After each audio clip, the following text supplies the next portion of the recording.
l'intérêt des couverts végétaux n'est plus à démontrer. La technicité et la réactivité de l'agriculteur sont essentielles pour garantir des effets bénéfiques. Explication. Pour que les couverts végétaux s'insèrent bien dans les systèmes à base de culture de printemps, il faut respecter 3 conditions.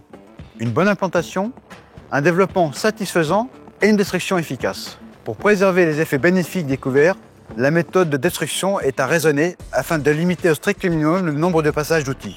Elle est adaptée à l'espèce de couvert et à son état de développement. Thomas, quelles sont les solutions préconisées? Plus un couvert est développé, plus il nécessite de la puissance pour le détruire. Alors en présence de végétation développée, le roulage à l'aide d'un rouleau hacheur est un bon compromis. Il demande moins de puissance qu'un broyage et il offre par contre plus de débit de chantier. Le choix du rouleau est quand même important, hein. Ils ne se valent pas tous. Il faut plutôt privilégier un outil lourd, de grand diamètre, qui impactera toute l'épaisseur du tapis végétal. Attention à ne pas vouloir aller trop vite, sous peine de survoler la végétation sans la blesser. Et si la végétation est peu développée? On peut en profiter pour fragmenter et commencer à enfouir la végétation pour qu'elle démarre sa décomposition.